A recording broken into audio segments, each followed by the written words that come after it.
people are coming in.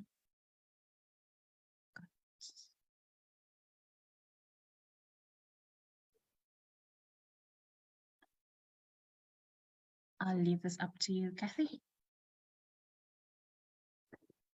Well, a very good afternoon to everybody that's made time to be part of this webinar and very short panel discussion. I say short because in our politics, an hour really isn't a long time to get into the full nitty-gritty of the scope of things that we can cover. My name is Cathy Mohlahlana, and I'll be your host for the panel today. But we'll be speaking about something very specific, and it feels like a lifetime ago. I was thinking about it earlier. It feels like a lifetime ago since we started conversations as a country around transparency and who is funding political parties.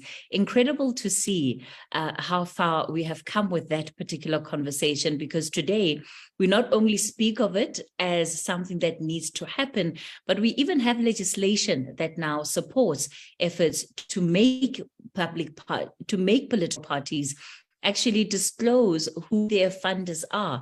What we know, however, is that since the Political Party Funding Act was enacted in 2019, there have been some difficulties. And most of those difficulties really seem to be around disclosures and the extent to which political parties want to disclose who their funders are, number one. Number two, there's also been a lot of creativity with the accounting, if we can put it that way, because political parties are now finding every trick in the book, it seems, to ensure that their funders actually can go without being publicized. And we're seeing this by way of donations that are below the threshold, and some political party leaders actually coming out publicly to tell their donors, don't give us more than the threshold, give us less, because that way you can just keep putting money into accounts and we never have to sort of be accountable for it. We never have to see your names in some of the graphs that are released by the IEC on this particular part of legislation. So our conversation today is really going to focus on the work that My Vote Counts has been doing. And this is why we're having this webinar when it comes to the Political Party Funding Act and the mechanisms that they believe need to be put in place in order to strengthen this particular piece of legislation. We'll hear from Robyn Pasensie,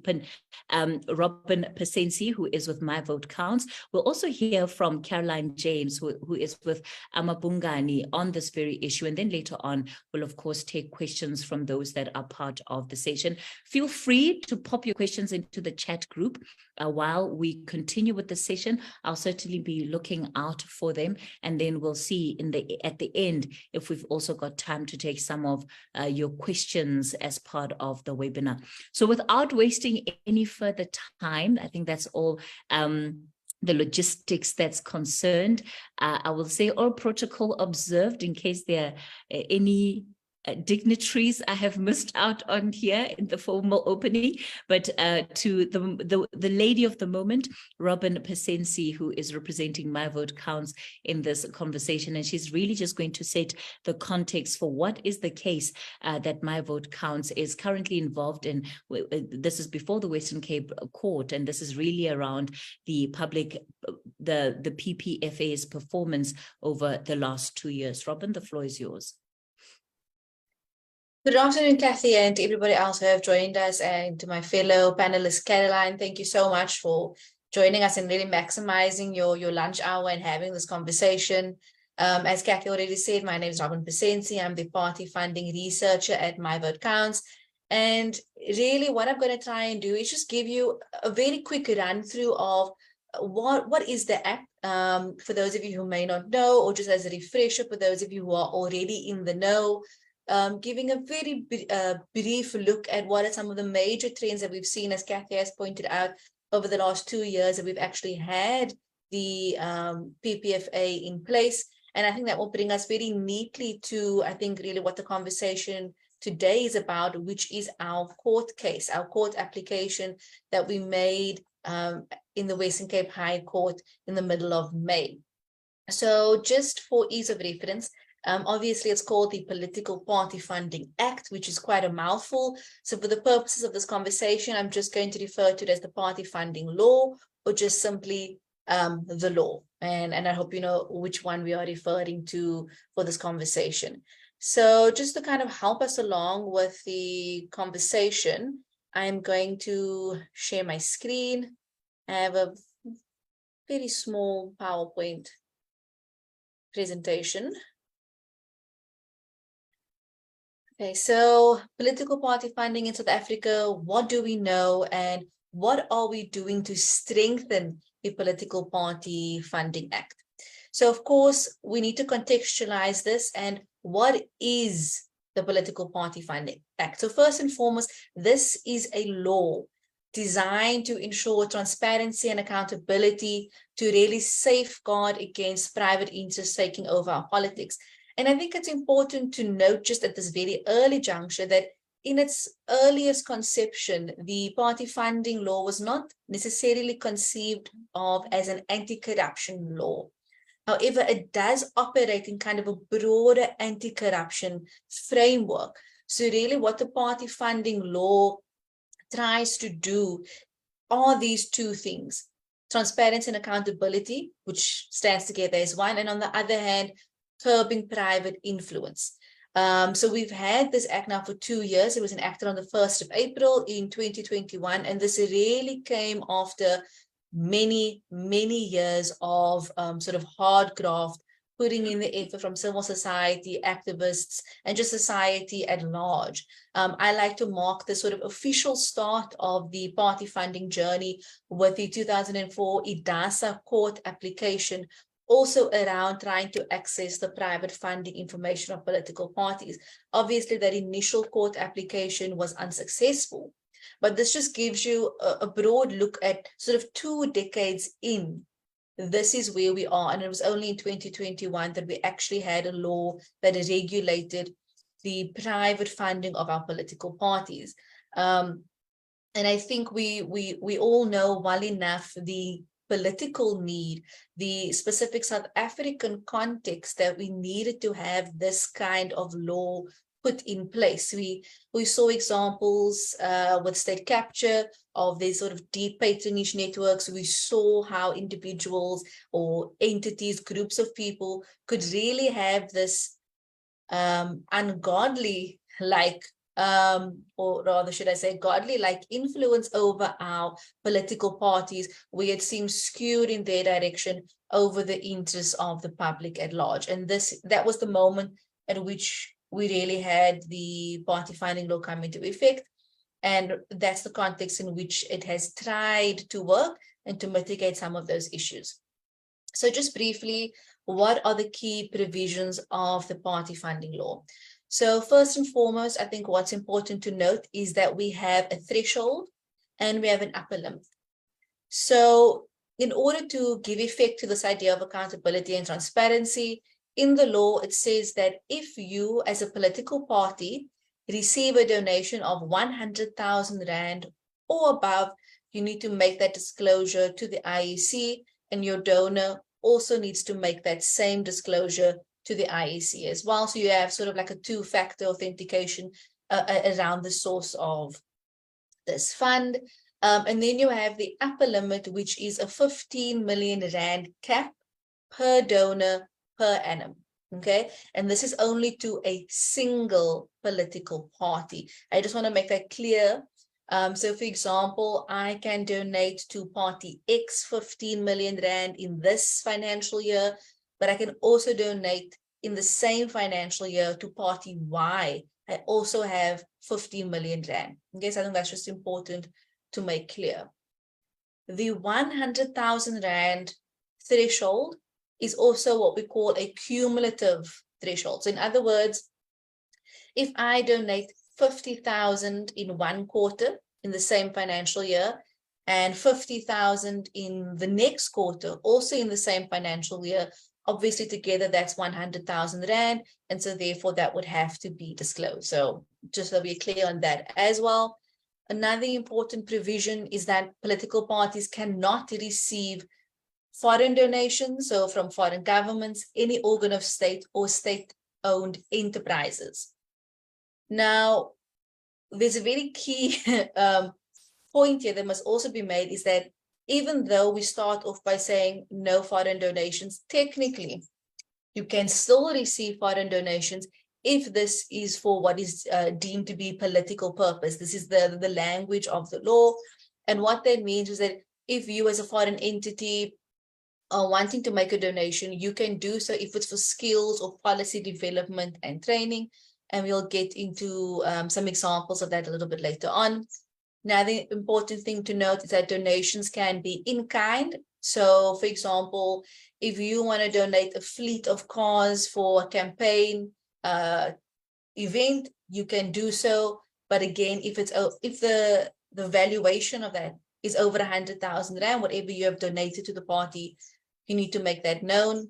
And of course, this obviously applies to monetary donations. Then another important thing is that although this is called the Political Party Funding Act, and it deals specifically with private funding, the Act does actually have two specific funds that it has set up and manages, and the IEC disperses these funds to represented political parties.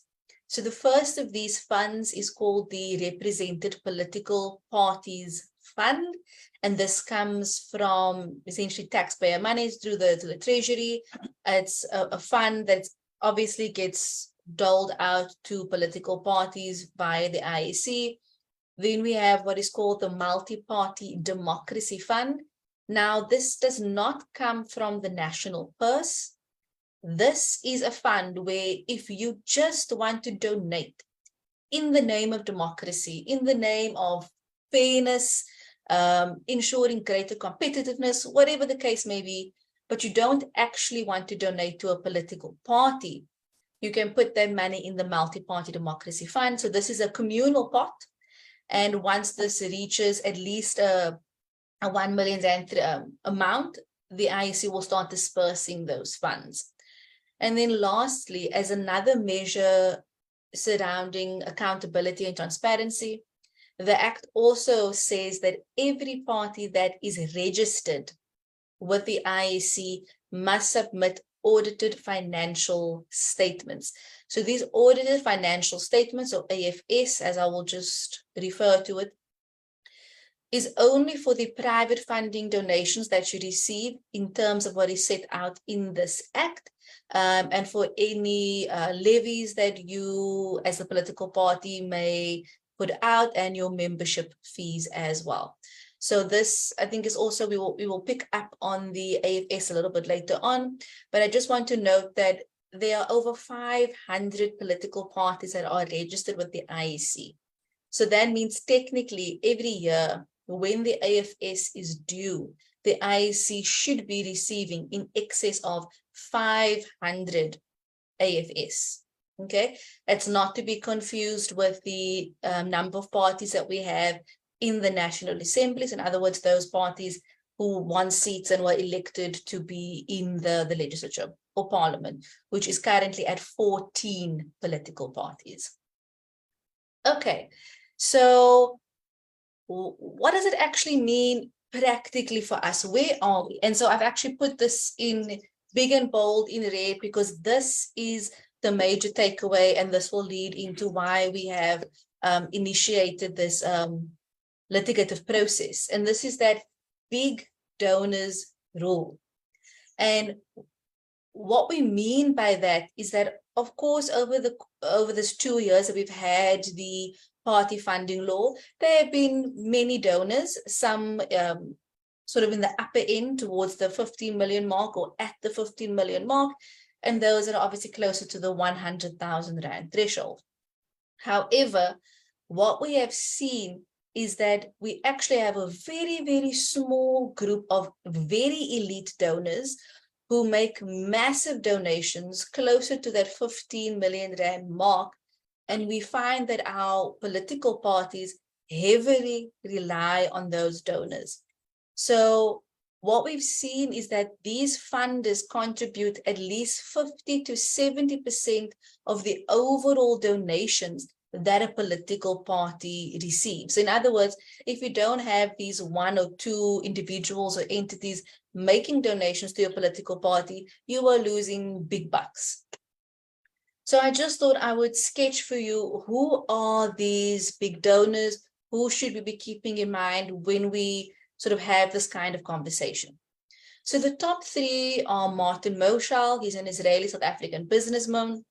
We have Patrice Motsepe, who I think needs no introduction, but of course, representing the mining sector here. And then also, I think another family who needs no introduction is the Oppenheimer family. So these are the three major donors that we have to our political parties. So let's just start with Martin Mohlahlana. So he has only donated to two parties. Those two parties are the DA and Action SA.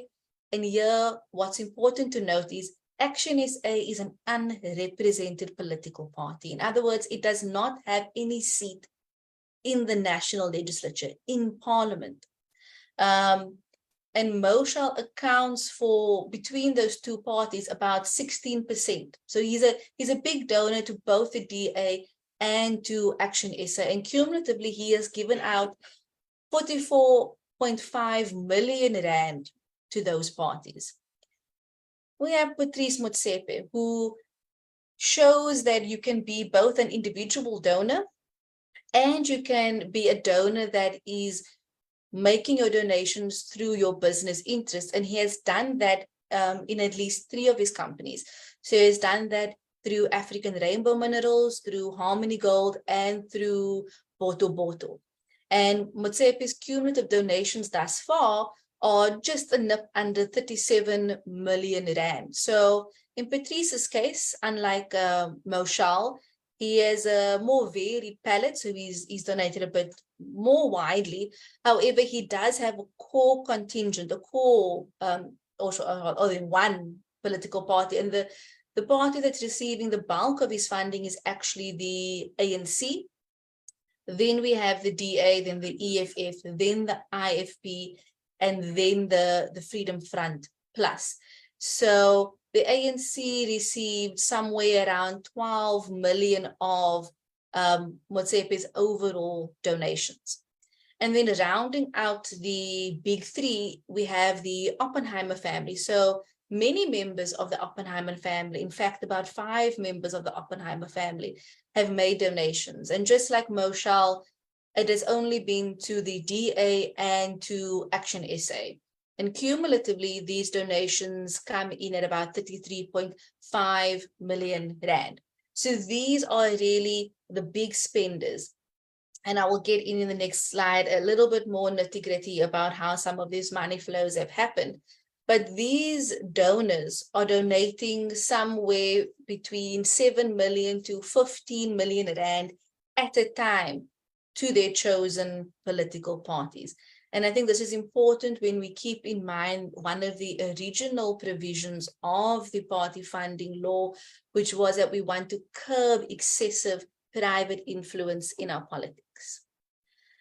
Now, given that the ANC, the DA, and Action SA are the 3 top earners in terms of bringing in private funding donations, I just want to spend some time going through what we have seen with them. So let's just take the ANC. During the first year of the party funding law, so that was 2021/2022, the ANC brought in a considerable amount of money, which was 66 million rand in private donations, just about. What I want to drive home here at this point is that the party funding law only deals with private funding donations made directly to parties. This is not the only way in which political parties receive money. For example, you can have a political party who hosts a fundraising event, a dinner, a gala, and they can be selling seats for hundreds of thousands of rands, 1 million rand even, for example. That money does not fall under the ambit or the scope of the party funding law. That's something entirely separate. Those who are represented political parties are also receiving a different tranche of money through public funding, for example. So what we see here is just one small sliver of the entire sort of funding matrix and then even more specifically, another tiny sliver of private funding.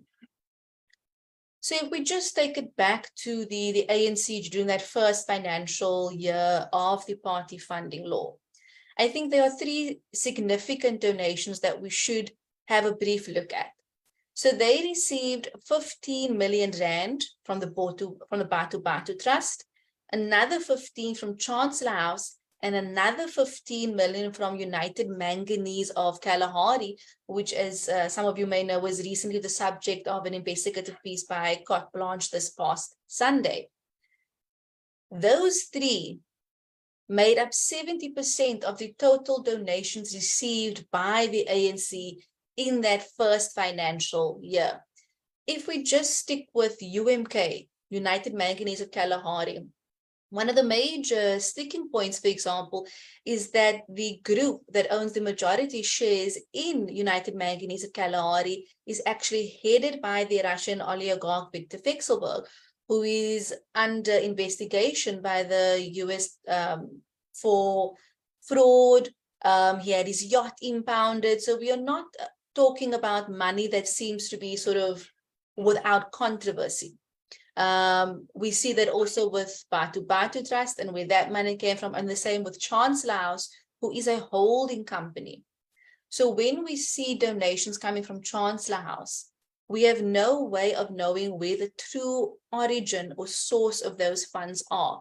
Because of course you can make donations from another holding company, offshore accounts into Chancellor House, and then they make the donation. The Act does not compel us to sort of follow or trace where that money is coming through if it is being made by a holding company like Chancellor House.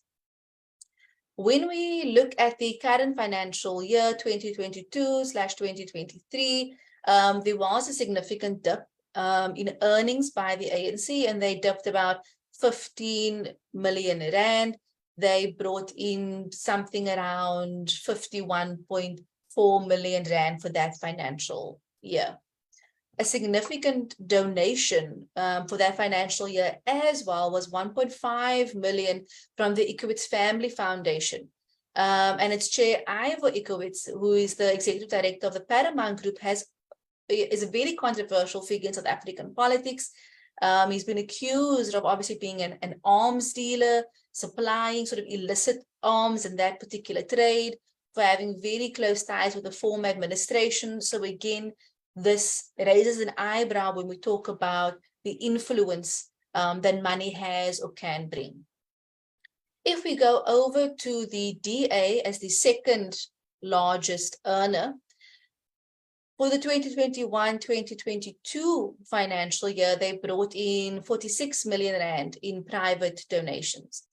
For the next year, they massively increased this, and they outstripped the ANC, in fact, and they brought in 54.4 million rand. So we saw really a massive increase in their ability to pull in funding. If we look at that first financial year, 64% of their funding, so a very high portion, came only from two donors. We had Mary Oppenheimer Slack donating in the top amount of 15 million rand in one go to the party, and Martin Mohlahlana doing the same as well. So the two of them were significant donors in that year to the DA.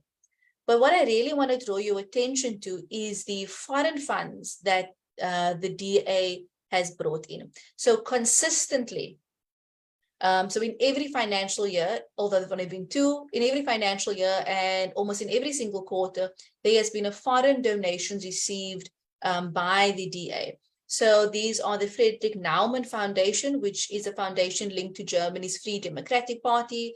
They have also had a donation from the Danish Liberal Democracy Program, which is a development arm of the Danish political party Venstre, and then the Volkspartij voor Vrijheid en Democratie, which is a Dutch political party. And cumulatively, in foreign donations, the DA has received just under 8 million rand from these foreign donors. So again, big question mark around influence, what this means. And again, I'd like to underscore the fairly vague nature of this idea of skills development, policy development. There's nothing in the Act currently that asks for any great level of specificity around what the skills are that are needed, how you are training it, why you need it from a foreign government. Those things are not included currently in the Act. And then lastly, just to round out our discussion here, I'd like to focus on Action SA. And as I mentioned earlier, they are an unrepresented political party. So they are not in our national legislature, they are not in parliament. This is significant because I think for a party who is unrepresented, to round out the top 3 earners, when you don't yet have a voting base, a national voting base, really put into perspective how competitive they may be for the 2024 elections. And again, what are their donors expecting of them as we go into this national elections that many analysts are calling to be quite an important moment in South Africa's history. So for Action SA, in the first financial year of 2021-2022, they received just over 25 million rand, and a slight increase the next year, just under 26.5 million rand. Again, on trend as with the ANC and the DA, they received large donations from a small group of donors, Martin Mohlahlana and the Oppenheimer family. So there were 3 donations from the Oppenheimer family, 3.33 million rand each.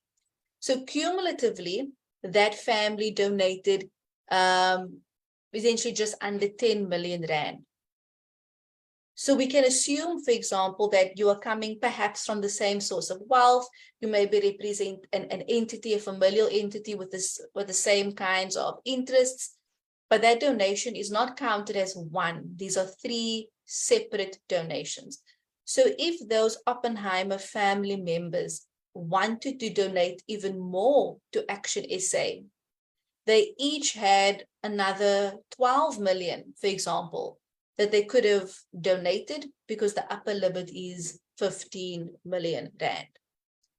And in the current financial year, Mohlahlana and the Oppenheimer family continue to be a massive presence in Action SA, with the Oppenheimers accounting for just over 60%, having donated 16 million rand to the party, and Mohlahlana accounting for just on his own 26.5%, so 7 million.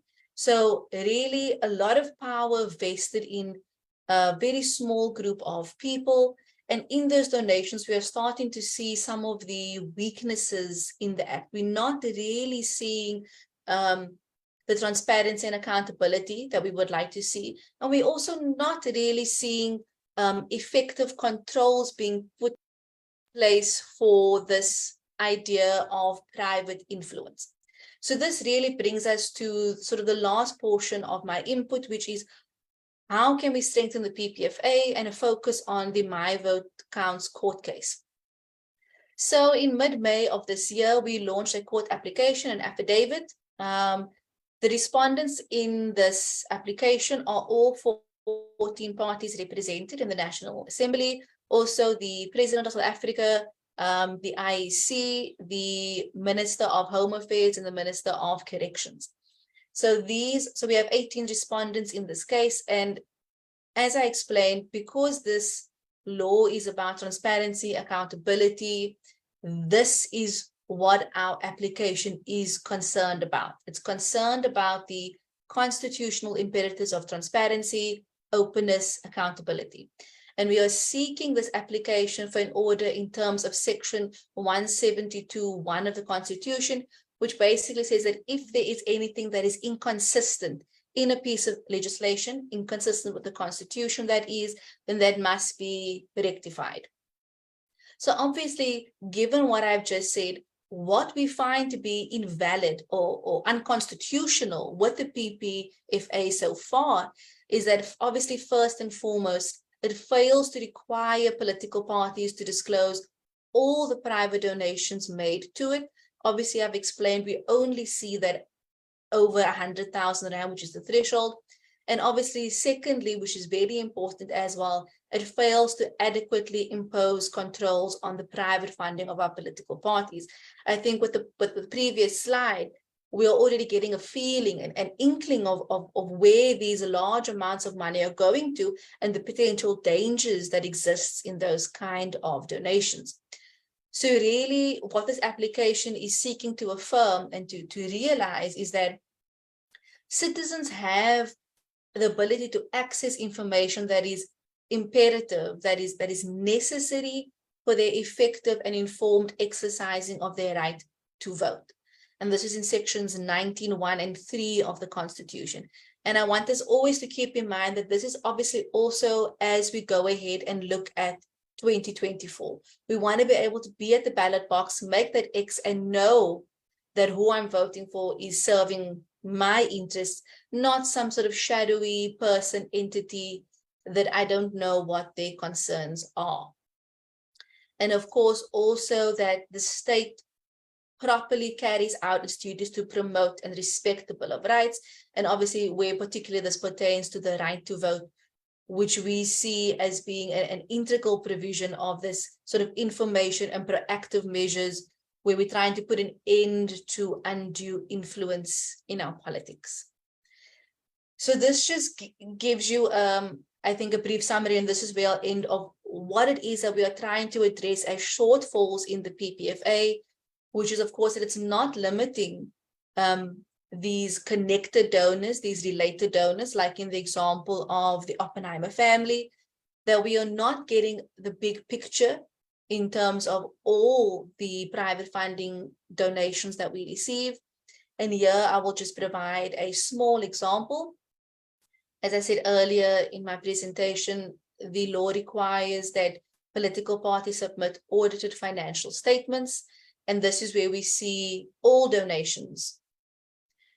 In the report published by the IEC earlier this year, we saw, for example, that the DA for the previous financial year received just over 17 million rand for donations under the 100,000 threshold. So all of those donations together, over 17 million rand.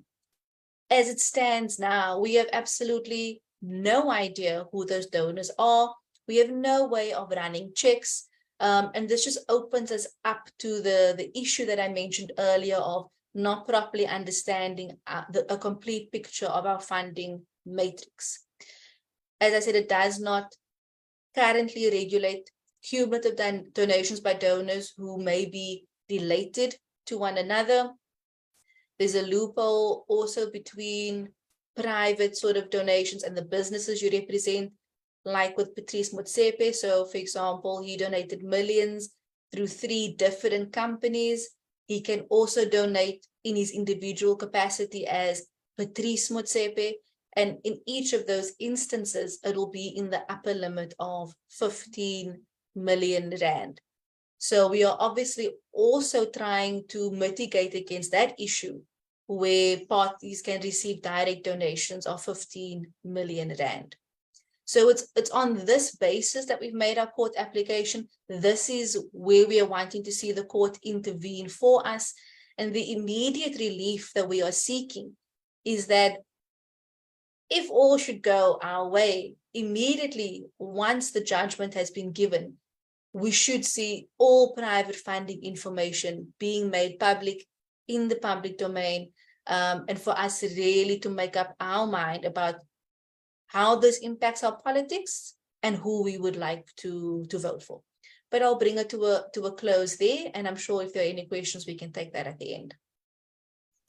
All right, thanks for that, Robyn. I'm sure there'll be plenty of questions for you. I know I already have a list of my own, but I must say that when we do get to the question and answer session of this conversation, I will give first preference to our guests that have joined into this webinar. So that will be coming up after Caroline James. And Caroline, you're really going to help us understand this issue of undue influence that Robyn has been speaking to, what we need to know about the relationships between donors and political parties that perhaps underscores or underpins the concerns that Robyn was talking about. And then we'll get into the dialogue. I'm going to ask you just to please be mindful of the time, because I think that there will be a number of issues that we need to ventilate a bit further towards the end of the session. Thank you, Cathy. Yeah, and thank you to My Vote Counts for inviting me on. I think this is a very important topic of conversation, and is something that, as Robyn mentioned, leading up to the 2024 election is going to become something that is even more relevant and delicate as we get towards the sort of campaigning phase of that election. I'm going to also just give a brief presentation. I think you should be able to see my screen now.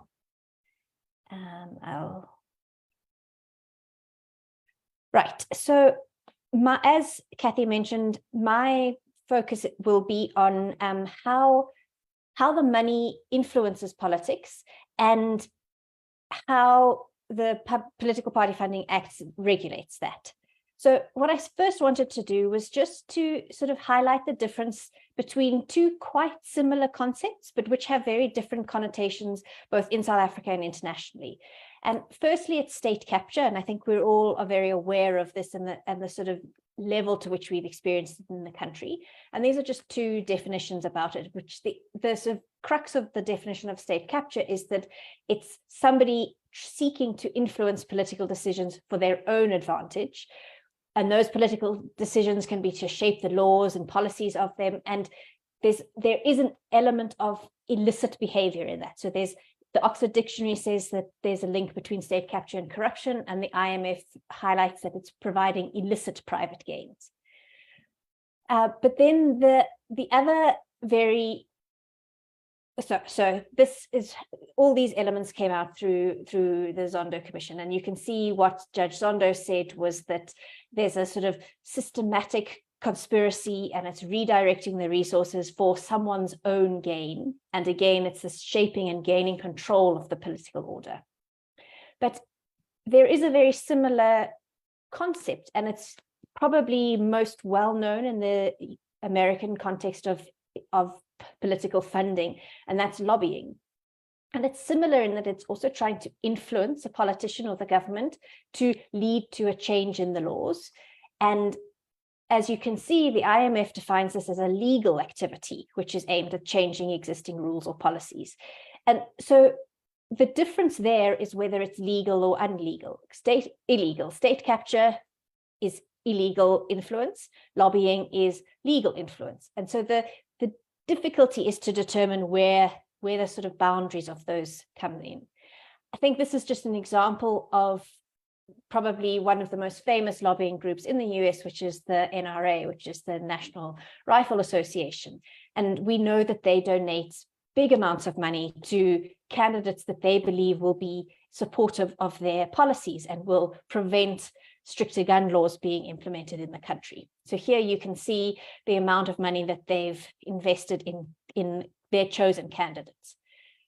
But why it's so important that we know this is because here's an example of what they do in the US. You can identify which of the senators have received money from the NRA. And so as a voter, you are then empowered to make a decision on whether you want to vote for somebody who might sort of hinder any changes in the gun laws and make sure that the interests of the NRA are protected. And it's this sort of example that led to the need for the Political Party Funding Act, that we need, as South Africans, we need to be able to know who is funding our parties and what the funders' interests are. And then we can decide whether we believe that those parties or individuals will be pushing their funders' agendas illegally or illegally, and we can then decide whether we want to vote. So I think, as Robyn mentioned, the law isn't necessarily an anti-corruption law. It has two goals. Firstly, to ensure that voters are able to make educated decisions on who to vote for, but then it also does have a secondary role in that it can identify any undue influence in politics. So here's just a sort of the way that I've been thinking about distinguishing between lobbying and bribery and state capture. And the difference really is that state capture and corruption and the undue influence in politics is when money is given to guarantee a specific action. So there's a discussion between the funder and the politician or the party that we will only fund you if you definitely do something, and that something is what we want to see. Whereas lobbying is saying, here's the money, you know what our interests are, we hope that you would be, you listen to our interests and pass laws or overturn laws that will sort of serve and benefit us.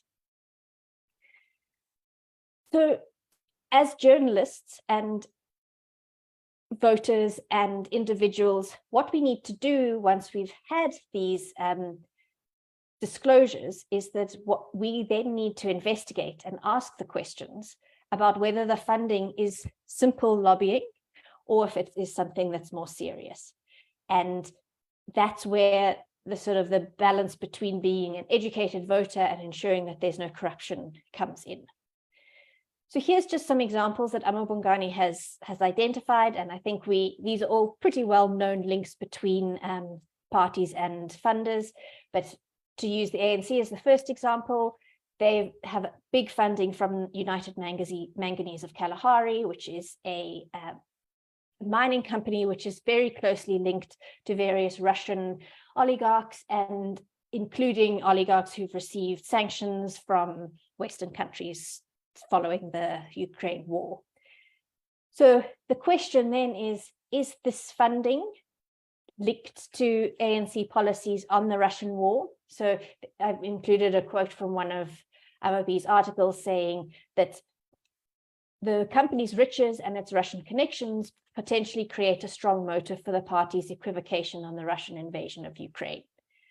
So here's where the role of journalists and critical voters comes in determining whether this is simple funding of a political party, perhaps simple lobbying, or whether there's a condition linked to the donations from United Manganese of Kalahari, that we will only donate to you if you take a certain position. And that's where the questions have to be asked, and that's where investigations would be leading. Another example also with the ANC, as Robyn mentioned, Bato is very heavily linked to Shell, and there's a lot of money from Shell that is involved in those donations. And we know that the ANC and Gwede Mantashe has been quite pro Shell's involvement in mining in the country. And here's another sort of example of a headline where Mantashe calls activism, colonialism, and apartheid of a special type, which in particular relationship to the attempts from Shell to mine off the wild coast in South Africa. And then here's another one which we are keeping an eye on. And again, this is where there's a need to determine whether it's lobbying or mere funding for general policies, or if there is something more nefarious behind it. As Robyn mentioned, Martin Mohlahlana is one of the DA's biggest donors. His business interests are in online gambling. He set up micro gaming, which is the platform which initiated the ability for companies to create online gambling, and it is a very big investor in Betway. And last year, the DA announced that it is going to introduce legislation to regulate online gambling. And so because we know that Martin Mohlahlana is a donor, it just allows us to be wary of the policy decisions that the DA takes and question whether their introduction of this legislation is because it represents their broader political views and they believe it's something that is necessary for the country, or whether it is being influenced by the donations that they've received. So just to sort of finalize, where do we go to from here? And I think this is what My Vote Counts is doing with the litigation that they're bringing. And we all need to be putting pressure on political parties to disclose in the way that they should be, and also with potentially law reform. There is talk that the law will be amended.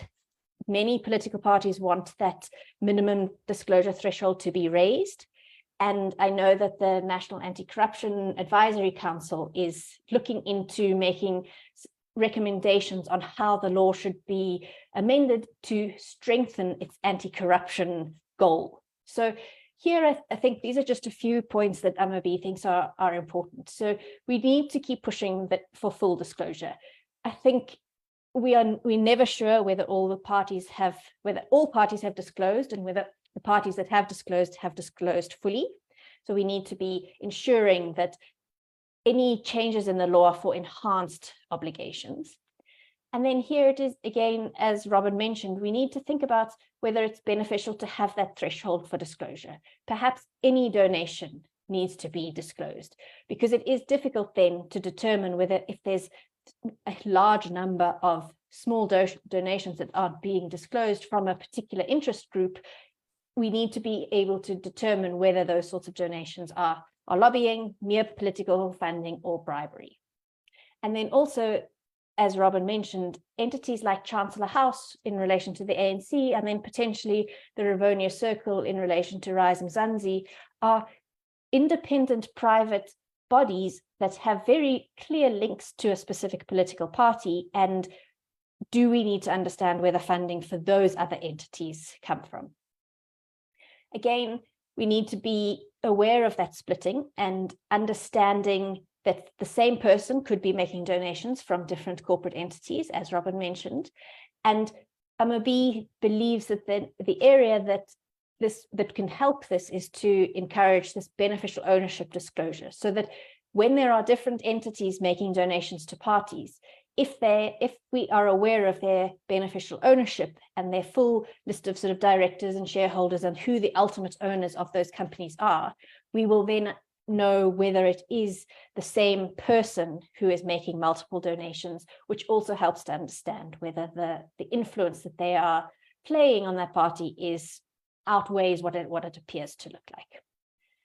So that's my contribution. I'll stop there, but will definitely be available for questions. All right, thanks for that, Caroline. I'm going to give our delegates an opportunity to perhaps pose some questions. I've got a few of my own, but I'm watching the time closely, and I do want to make sure that I at least give those that are part of the session an opportunity to pose their questions. Maybe what I'll do is that I'll piggyback on some of the questions as we go along. I'll kick it off with Rachel Fisher. This one is specifically for you, Robyn. Would My Vote Counts be recommending that donors contribute funds to the Multi-Party Democracy Fund instead of donating specifically to parties? And if so, how will these funds, this is for the Multi-Party Democracy Fund, be to the advantage of the minority and opposition parties, if at all? And I think perhaps just to add to that question, why is it that we are seeing such limited donations to the Multi-Party Democracy Fund? Because when you look at the overall disclosures and you think practically what it is that we've been told about how much it costs political parties to run their organizations, to run their campaigns, I think we haven't even, begun to see the full picture of monies that they get. And why is it that the MPDF seemingly is not an attractive option? Yeah. Thank you, Cathy. I think it's an interesting place to start, because actually what I think MBC would want in the long run, in our ideal endpoint, would be that you have a politics that has a very broad base of support. And by that, I don't just mean we have a large turnout whenever we have elections, but in actual fact, you have a literal buy-in from the public, and not in the millions that you see from your Mohlahls of the world. Even if it's a nominal amount of 10 Rand, 5 Rand, but you actually have our citizens being interested in that functioning of our political party, and they all together actually outweigh any input that a private donor can make. So in other words, you have your political parties who are properly understanding that it's this broad base of public support. This is actually my bread and butter. I mean, it should be that way now, irrespective of where the money is coming from, but we just don't see it. But I think ultimately that's where we would like to end up. And I think the Multi-Party Democracy Fund is one of those ways in which we can do that. So I think, yes, My Vote Counts would encourage potential donors, whether it's a big donor or small donor, to put the money in this communal pot. And I think this leads very neatly into the other aspect of the question of sort of how does this help smaller parties?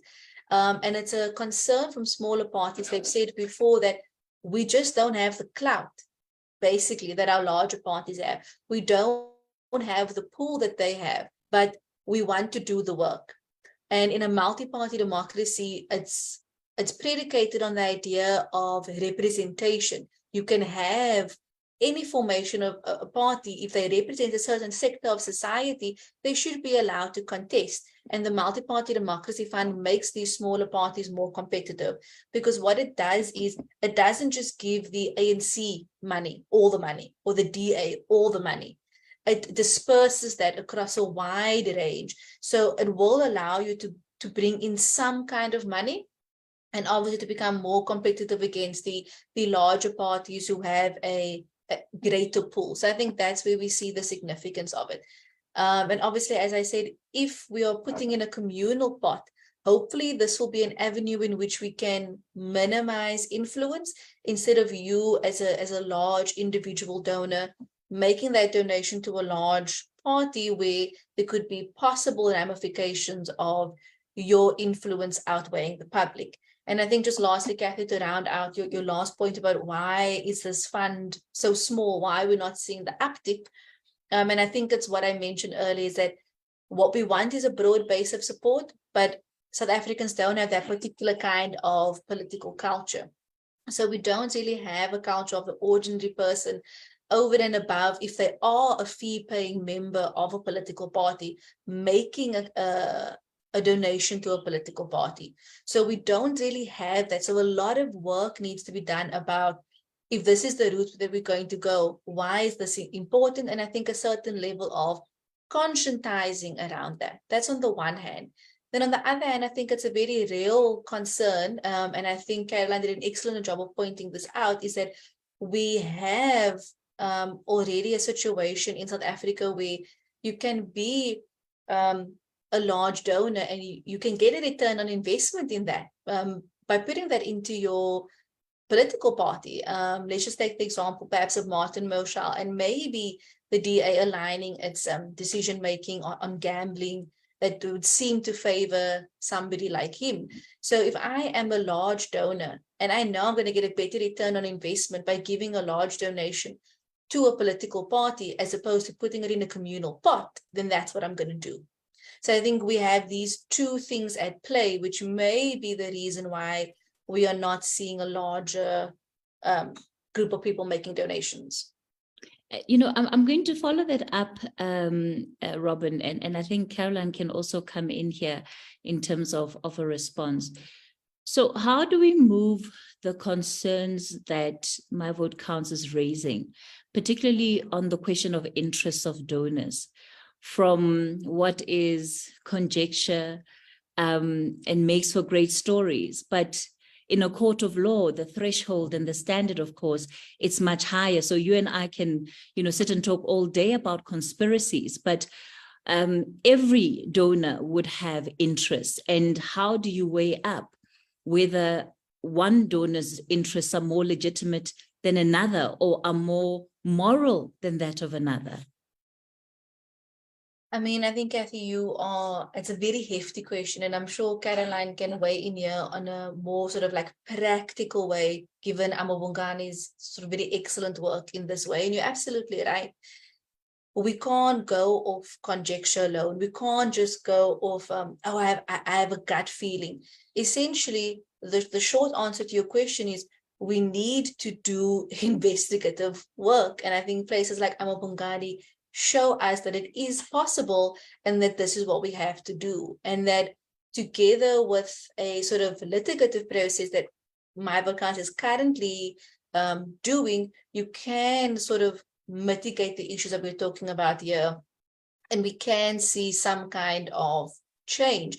So for example, our court case is not based on conjecture. We are not trying to slander any political party, any donor.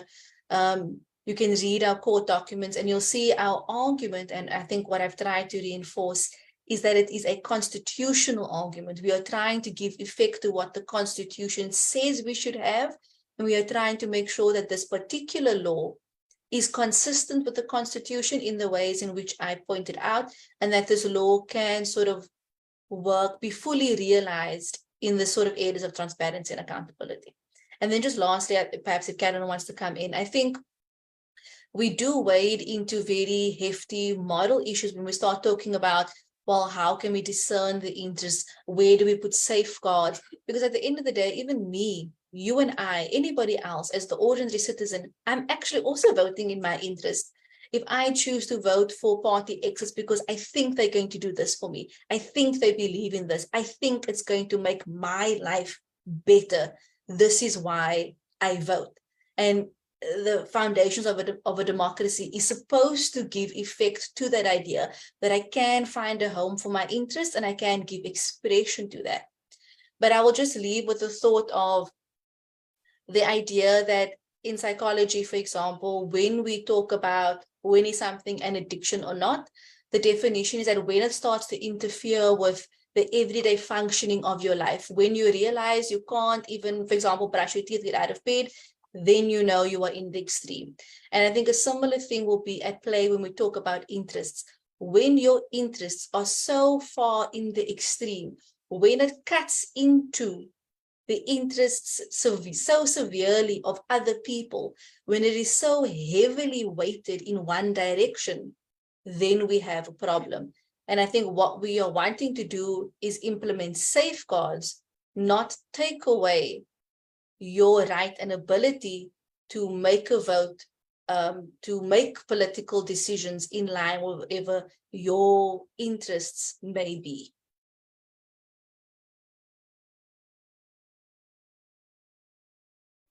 Caroline, do you want to come in here briefly before I continue taking questions? I know that we were scheduled to wrap up at 2 o'clock, but I think we'll just try and extend for about an additional 5 minutes or so we get through more questions. Sure, thanks, Cathy. I think I have read the questions that have been posed, and so both of them are for me, so I'll answer them in sort of the broader response.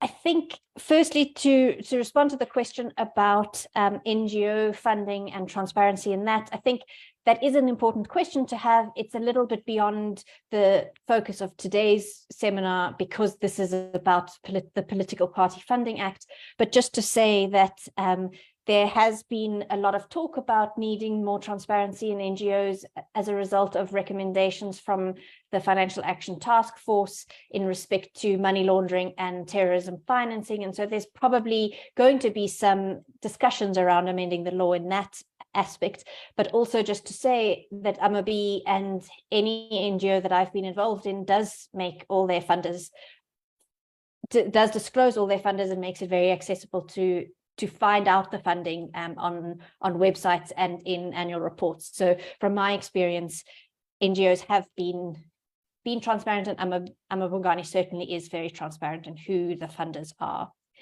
Then Minaj, in response to your question about simple lobbying and bribery and whether there is a difference, I think that your comment that using money to lobby is as bad for our democracy as using money for bribery is very pertinent. I think that we can't get away from the fact that money does and always will play a role in politics, and we need only look to other democracies around the world to see how entrenched the need to fund political parties is and how that sort of interests do play a role in that funding. I think in South Africa, we haven't outlawed lobbying, and so it is still possible to be doing that sort of hopeful funding of political parties with your similar viewpoints without ensuring a guaranteed response. And I think that at the moment, that hope versus a guaranteed outcome is the key difference. But I think, wealthy individuals are always going to fund parties and individuals who represent their core values, but also who would pass policies and laws that would enable them to continue making the money that they have. And I think unless and until we completely revamp the system of democracy and funding and the need for funding in politics, it's going to be very difficult to move away from that. But I do recognize how problematic that is.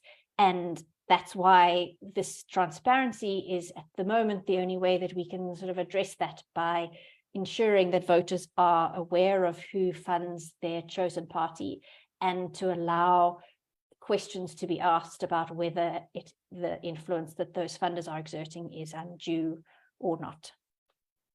All right. I see, Marjorie, you've had your hand up for some time. Let me give you an opportunity to ask your question.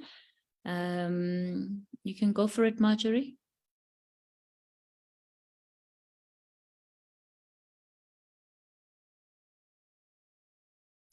All right, Marjorie, I'm not sure what has happened there.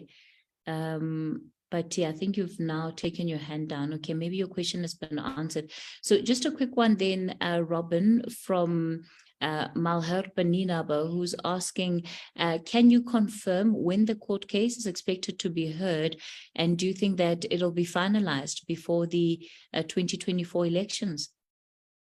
So unfortunately, we cannot confirm when it will actually be heard. I mean, this is a very long process. So I think I mentioned we have 18 respondents. So all 18 respondents have the opportunity to submit their own responding affidavits, in other words, responding to what we said in our court application. So we have to wait for that. Obviously, all of those respondents first had to be served before they can do that. Then the court has to look at that. Then we are given a court date. So we are still quite some ways away from actually being given a court date. We hope that it will be sometime next year. Perhaps it will be before the elections. But really the answer is we don't know. I think just that we could have this kind of information before we head into the 2024 elections would be a wonderful sort of tool for voters to have. And so, yes, we would hope to see that, but no, we don't know. I've got a question here as well about the role of independence. I'm not sure where it has gone, but I think just to sum it up, the question was really around how you then differentiate the funding for independent candidates who are contesting, at least as far as we understand now, under an umbrella, but also independent candidates who are contesting within a particular part, not candidates, sorry, those who are contesting presidencies in political parties. And the example there is one of the ANC that was used.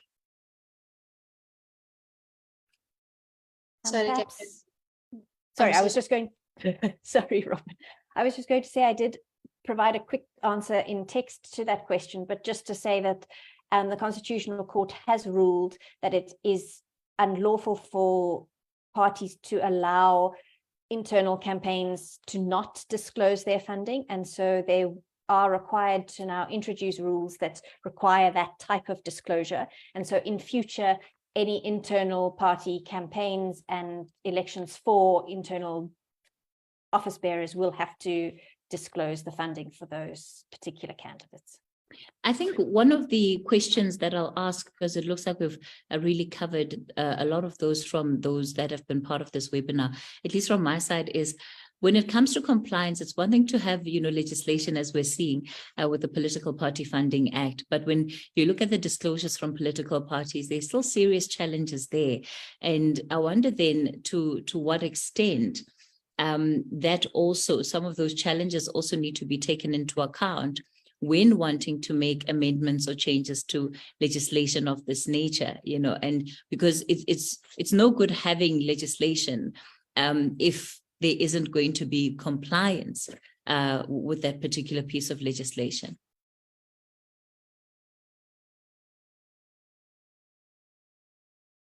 Yes, Cathy, I think you're absolutely right. Obviously, for the party funding law, the body that does that is the Independent Electoral Commission. And we've seen in research that where you have any degree of success is where you have a well-resourced, well-capacitated, objective body that is actually going to enforce compliance. So in other words, make sure that they are meting out whatever punitive measures are designated under whatever law there is, and making sure that parties are following that. What I will say, just to round this out before we get lost in any more conversation, is that so far we have seen the IEC do that. They just released the report on the audited financial statements. I mentioned in my presentation that we have over 500 represented parties. All of them were mandated to produce that. I think we had less than 20 parties actually provide that. So they had already intimated that they were taking steps in accordance with the law against those political parties who did not comply. So I think over time, we will see more and more what the level of compliance is like and how it is enforced by our current enforcement body, which is the IEC. All right, Robyn, thanks for that. Let me thank both you and Caroline for coming on this afternoon and just sharing your insights and sharing the position really of My Vote Counts when it comes to this court case. For those of you that are interested, the presentations will be made available. Get in touch with Shaylin if you would like to get those presentations so that at least you have a better understanding, at least reference point that you can have on hand for this particular case.